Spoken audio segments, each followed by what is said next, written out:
Bonsoir et bienvenue sur le www.nimbawebtv.com. Une fois encore, merci de nous pratiquer.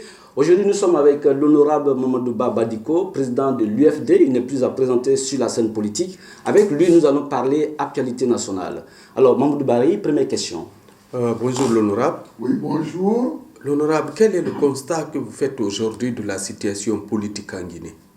Le drame, c'est que chaque fois que nous pensons que les choses sont en train de se calmer, que la paix, un minimum de tranquillité, de sérénité revient, eh bien, on se rend compte qu'aucun problème n'est résolu et que nous sommes toujours dans cette situation d'affrontement, dans cette situation de tension, dans cette situation de crise politique qui n'est absolument pas propice à un travail sérieux pour édifier un pays et promouvoir la concorde et le bien-être de ses habitants. Donc c'est principalement que jusqu'aujourd'hui, même après la prestation de serment du président de la République, après l'élection du 18 octobre, jusqu'aujourd'hui, on se rend compte qu'aucun problème fondamentalement n'est résolu.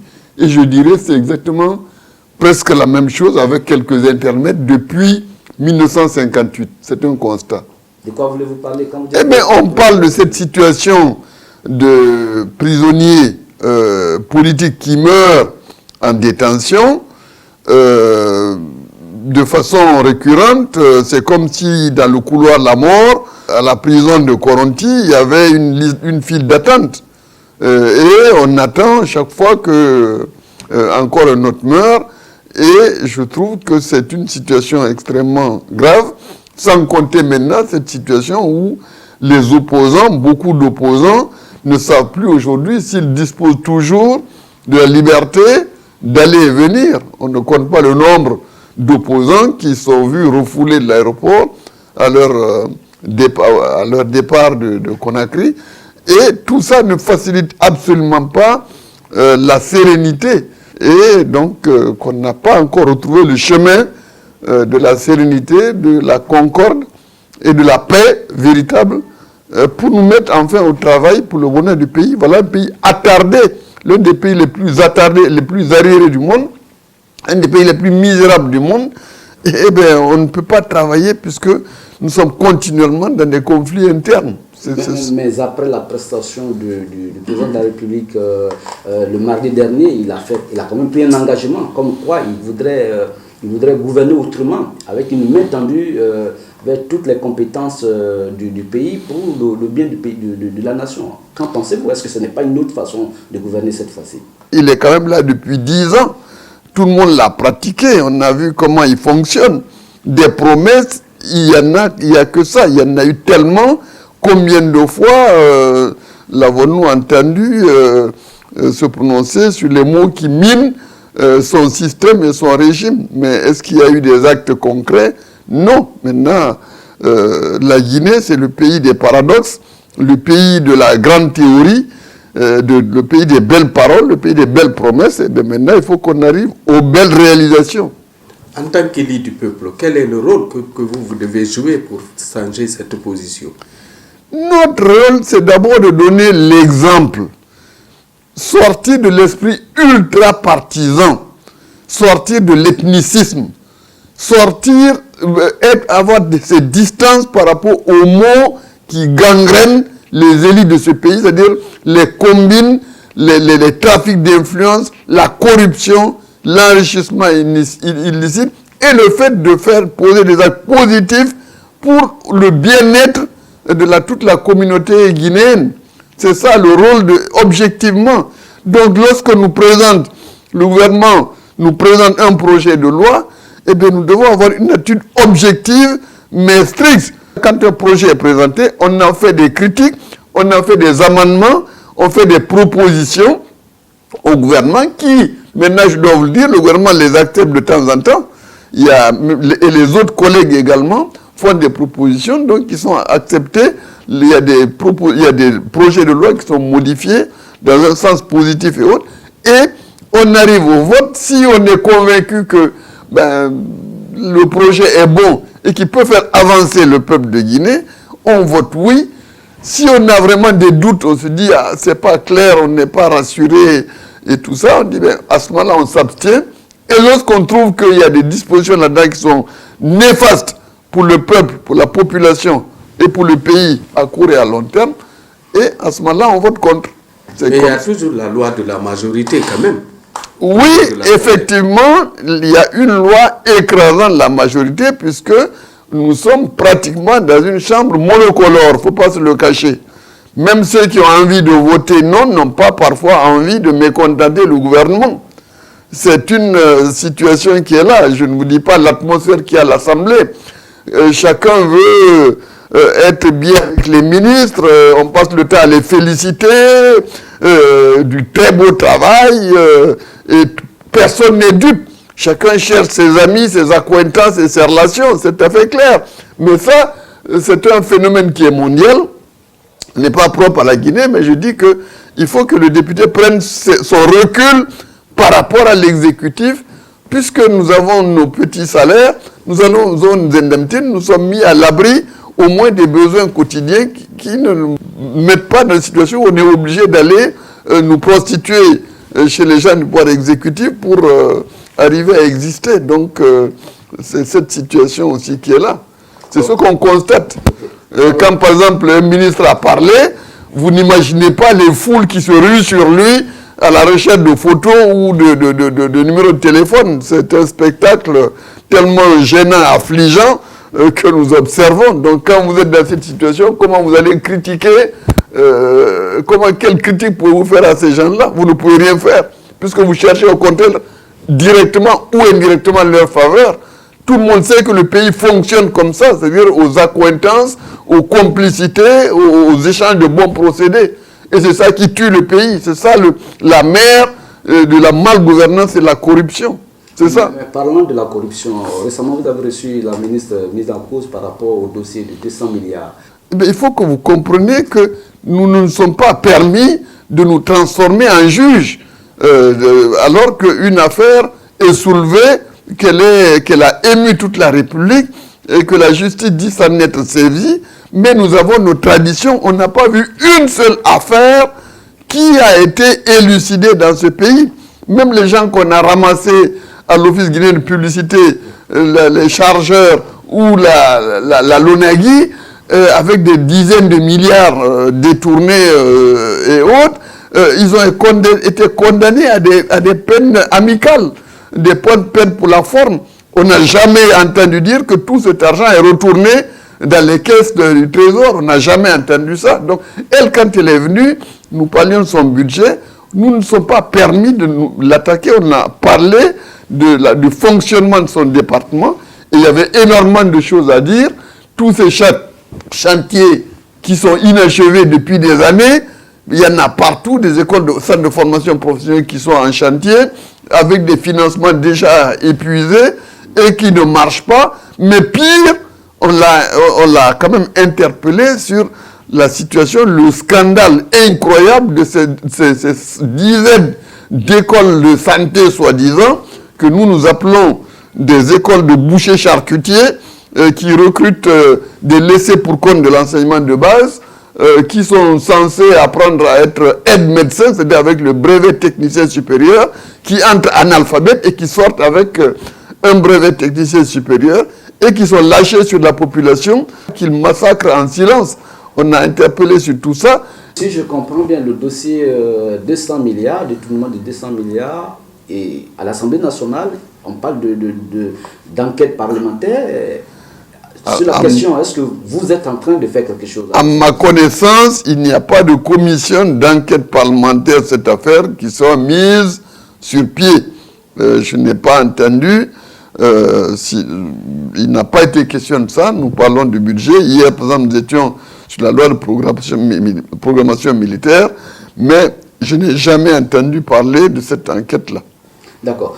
Puisqu'on parle de la loi de finances initiale 2021, oui. Le reset de budget a été adopté.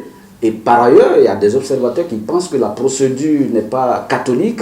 On critique un peu l'Assemblée. Vous qui êtes là-bas, qu'en dites-vous? Eh bien, on a pris quand même le budget qui nous a été présenté Nous l'avons étudié, analysé à fond et nous avons montré tous les manquements, toutes les anomalies, toutes les incohérences et tous les points qui demandent à être éclaircis. Et croyez-moi, c'est tous les députés qui s'y sont intéressés. Il n'y a même pas de problème de sensibilité politique. Chacun, on y a travaillé sérieusement. Et à mon humble avis, on a vraiment mis en avant tout ce qui était anormal dans ce budget. La première grande chose, c'est que d'abord, il y a tous ces établissements para-étatiques, l'ARPT par exemple, qui engrange des centaines de milliards sous forme de redevances ou de pénalités infligées aux compagnies de téléphone, dont on ne voit pas une seule ligne dans le budget en tant qu'établissement public. Vous avez maintenant l'énorme scandale du patrimoine bâti, qui lui aussi est là et dont on ne sait pas qu'est-ce qu'il fait des centaines de milliards qu'il perçoit. Vous avez l'Office guinéen de publicité, toujours lui, ou les chargeurs, ou les établissements publics en général, le port, l'aéroport, la Lonagui et tout ça. Et les réponses n'ont vraiment pas été satisfaisantes. On s'est contenté de nous dire non, ils versent les excédents au trésor, alors que ce n'est pas ça que l'on dit. Et nous soutenons que ce sont des organes qui sont des caisses clandestines du pouvoir et ils n'ont de compte à rendre qu'au chef de l'État, ce qui est totalement inacceptable et anormal. Le chef de l'État sera installé dans ses nouvelles fonctions, un gouvernement sera mis en place. Et si on vous appelait ou on appelait votre parti à participer à ce nouveau gouvernement, quelle va être votre réaction? Nous en ferons de l'analyse, mais il faut partir d'abord. Quel objectif va-t-on poursuivre et quelle possibilité de travail aurons-nous dans une situation comme celle-là? Ce n'est pas obligé que ce soit moi seul. On a le parti, on a beaucoup de cadres qui sont extrêmement compétents et qui sont brillants dans leur domaine, qui peuvent assumer des fonctions. Mais qu'est-ce que vous voulez faire dans un univers où vous êtes totalement bloqué par un système de corruption ambiante qui ne permet pas d'avancer, où c'est vraiment des systèmes de complicité collective de toute la bureaucratie qui est là et qui ne vous permet pas de travailler. Mais en même temps, il faut voir la chose. Est-ce que ce sera un véritable gouvernement de travail, un gouvernement d'union et de travail, ou si c'est un gouvernement uniquement pour calmer des appétits et diminuer le nombre de critiques? Et moi, je pense que quand le président de la République tend une fois encore la main à toutes les compétences et s'engage publiquement devant l'opinion nationale et internationale de lutter contre la corruption et l'impunité, je crois que c'est une façon de gouverner que vous, quand même, vous devez peut-être apprécier et accompagner. On ne peut pas apprécier et accompagner le néant, puisque ce n'est pas la première fois. Depuis 2011, combien de fois a-t-on entendu dire « ça y est, la récréation est terminée, maintenant on va voir ce qu'on va voir ». On a même ordonné des tas d'enquêtes et d'audits. Vous savez que lorsqu'on a nous été très marqués par le fait que le président, lorsqu'il a ordonné l'audit de la dépense publique à travers le budget, le ministère a brûlé quelques jours après. Jusqu'aujourd'hui, on n'a pas encore des nouvelles de ce court-circuit. On n'a pas le détail sur le fameux court-circuit qui a dû brûler le bureau et évidemment toutes les preuves de détournement qui s'y trouvaient. Donc, on a besoin d'actes. Et on a dit, croyez-nous, c'est le principal problème que nous avons avec ce régime. C'est sa corruption, la tolérance par rapport à l'enrichissement illicite, la gestion non transparente. Aucun acte de gestion de ce gouvernement n'est transparent. Il n'y a rien de transparent. Nous avons une Cour des comptes qui est là depuis 2016, qui a été mise en place et qui n'a produit qu'un rapport sur 2014.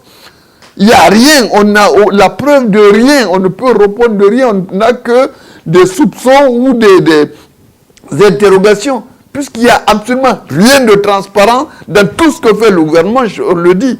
Et on va le développer au chapitre du budget, lors de l'adoption du budget, nous allons développer cet aspect puisque c'est une réalité. Il n'y a rien de transparent. Quand vous voyez des gens sortir avec des dizaines de milliards pendant des semaines de la Banque centrale pour les caisses électorales, on se demande bien d'où sort cet argent. C'est un spectacle qu'on voyait. Est-ce que c'est quand même matérialisé par des preuves? Est-ce qu'il y a des preuves, ce qu'on dit? Nous ne sommes pas des journalistes d'investigation, mais il y a des choses qui sont connues. On a vu beaucoup de gens sortir de la Banque centrale avec des tonnes d'argent tous les jours pendant la période de campagne électorale. Nous, on serait par exemple intéressés à voir d'où sortait cet argent. Donc, il n'y a pas de gestion transparente. Et s'il n'y a pas de gestion transparente, il n'y a pas de contrôle. S'il n'y a pas de contrôle, il n'y a pas de sanction. En plus, nous réclamons que lorsqu'on poursuit quelqu'un qui a détourné des biens publics, eh bien, il faut nécessairement qu'il restitue le produit volé. Sinon, qu'il soit en prison, ça sert à quoi?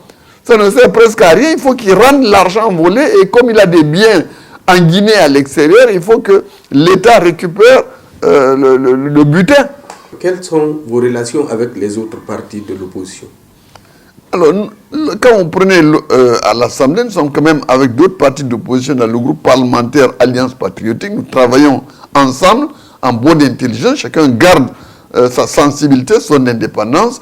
Tantôt, on se retrouve ensemble pour voter dans le même sens. Tantôt, chacun vote en son âme et conscience. Mais c'est déjà une bonne chose. Il y a une bonne coordination entre nous. Et vous avez vu que tout ça, aujourd'hui, on a reconnu enfin Aladji Mamadou Sylla comme chef de file d'opposition, conformément à une loi qui existe et que le gouvernement refusait d'appliquer depuis le mois d'avril. Maintenant, ce qui concerne l'opposition extra-parlementaire, eh bien, vous savez très bien leur logique. Leur logique, c'est d'abord qu'ils ne reconnaissent pas le Parlement. Ils ont boycotté le Parlement, ils ont décrété eux que les élections n'auront jamais lieu. Donc on dit bon, comme les élections, il n'y a pas ce qu'on n'a pas entendu à propos de cette assemblée, jusqu'au mois où elle a continué son chemin. Et ils ont des logiques de contester l'existence même des institutions uniquement puisqu'ils n'y sont pas. Et par leur propre faute, ceux qui sont laissés enterrer, on les a mis en garde, ils n'ont pas écouté.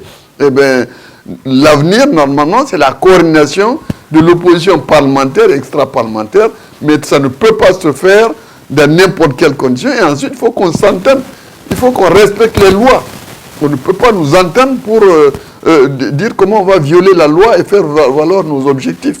Il faut qu'on s'appuie sur la loi et qu'il n'y ait pas non plus de situations dans lesquelles chaque groupe d'opposition, c'est un comité de soutien à un candidat à la présidence de la République. Mais à ce niveau, il y a tout récemment un des députés qui a quitté l'Assemblée en disant que l'Assemblée est monocolore et tout. Lui, il ne se reconnaît pas en cette Assemblée. Eh bien, je note simplement que les 3 députés de son parti sont bien à l'Assemblée et qui participent aux travaux. Donc j'aurais compris s'il avait sorti tous ces députés de l'Assemblée, tous les députés de son parti, j'aurais bien compris, mais sinon je ne comprends pas. D'accord. Alors par rapport à cette histoire de l'Assemblée, la question qui se pose aujourd'hui et qui se lit dans tous les visages, c'est le fait qu'on parle de dissolution possible de l'Assemblée. Qu'en dites-vous, vous qui êtes là-bas? Il faut que tout le monde comprenne que nous n'avons aucun problème par rapport à la dissolution de l'Assemblée, pourvu que la procédure soit légale. Nous avons quand même eu des situations ici. Vous avez eu des candidats à la présidence qui ont dit quand ils vont arriver, ils vont abroger la Constitution, ils vont dissoudre l'Assemblée. Donc ce que nous avons compris, c'est que ces gens-là ne s'embarrasseront jamais de loi non plus. Et ils critiquent le régime actuel en disant qu'il est dans l'illégalité, il viole les lois. Ce qui est vrai, ils violent les lois. Mais apparemment, eux aussi, ils étaient prêts à le faire. Donc il y a des procédures légales pour dissoudre l'Assemblée. Et il y a des procédures également pour changer une constitution. On n'abroge pas une constitution comme ils l'ont dit. Donc je dis que là-dedans, il faut que les gens comprennent que nous n'avons absolument aucun problème par rapport à ça. S'il faut retourner devant la population, nous retournons devant la population. Nous n'avons passé que 8 mois à l'Assemblée, mais nous estimons qu'il y a déjà un bilan, puisque c'est la première fois dans l'histoire de la Guinée que la population sait, grâce à vous, les médias, à quoi sert une Assemblée. Qu'est-ce qu'elle peut apporter, quel est son rôle dans le pays. Donc nous avons quand même un petit bilan à présenter. S'il faut se présenter devant les électeurs et électrices, nous n'avons absolument aucun problème, nous le ferons si l'Assemblée est dissoute. L'essentiel, c'est que ça se passe dans la légalité, qu'on compte avec la loi. Si c'est la loi qui le décide, mais là, vous savez que la nouvelle constitution a beaucoup facilité à l'exécutif la dissolution de l'Assemblée. Il suffit que l'Assemblée s'amuse à voter une seule fois contre le gouvernement. Le président peut la dissoudre overnight, c'est-à-dire du jour au lendemain, sans aucune condition. C'est la prééminence totale de l'exécutif par rapport au législatif. D'accord. L'autre question, peut-être. Voilà. Est-ce qu'aujourd'hui, vous avez un appel à l'endroit de cet exécutif-là? Je répète, ils se croient puissants. La puissance de leurs forces de sécurité, la puissance de leur justice, la puissance de leurs forces armées, la puissance de la planche à billets, donc la corruption. Eh bien, il faut qu'ils sachent que tant qu'il n'y aura pas la concorde dans le pays, tant qu'il n'y aura pas la paix, tant qu'il y aura une véritable paix, qui ne soit pas une paix armée, comme ce que nous avons aujourd'hui, que nous n'aurons pas des prisons remplies de prisonniers politiques, que nous aurons des problèmes aux frontières, puisqu'on craint des attaques par-ci, par-là des frontières, on ne peut pas travailler sérieusement pour édifier un pays prospère au bénéfice de la majorité de la population, et puisque la préoccupation sécuritaire va encore accaparer, la préoccupation de la survie du régime va accaparer tout ça, et on ne peut pas avancer, on ne peut pas s'en sortir. C'est ce qui se passe pratiquement depuis 62 ans, avec un petit intermède entre juillet 85, après les affaires Diarra, et la loi fondamentale. On a connu pratiquement que ces 5-6 années de tranquillité. Depuis tout ce temps, de 1958 à maintenant, on n'a connu que des périodes d'affrontement, des périodes de tension. Alors, Président, c'est vrai qu'on dit souvent que c'est facile de critiquer, mais difficile de pratiquer. Oui. Alors, à la place des autorités actuelles, qu'auriez-vous faire? Eh bien, il faut qu'on revisite nos institutions. Nous ne sommes pas dans un système institutionnel qui peut marcher. On est dans une république unitaire qui ne tient pas la route, des institutions qui ne permettent pas aux gens réellement de se consacrer plutôt au développement du pays qu'à des affaires d'enjeux de pouvoir. Et pour ça, il faut qu'il y ait un véritable dialogue national pour qu'on trouve de nouvelles institutions qui nous mettent donc de type fédéral, qui sont tout à fait productives et qui nous sortent de cette situation où on n'a que des tensions et des guerres dans ce pays, ou des risques de guerre, avec tout ce que ça accapare comme richesse, tout ce que ça favorise comme de déviance, tout ce que ça favorise comme perte en vie humaine, perte d'énergie, perte de ressources. J'ai dit la dernière fois, moi j'étais très sensible au discours du juge Lamine Bangoura de la Cour constitutionnelle. Il a dit une phrase qui a échappé à beaucoup. Il a dit, écoutez, le dialogue, c'est le vaccin contre les conflits. Et si on a réellement un dialogue qui est sérieux et qui est basé sur les intérêts de l'ensemble de la communauté guinéenne, eh bien, on n'aura pas besoin de consacrer autant de moyens pour nous défendre et à nous réprimer nous-mêmes.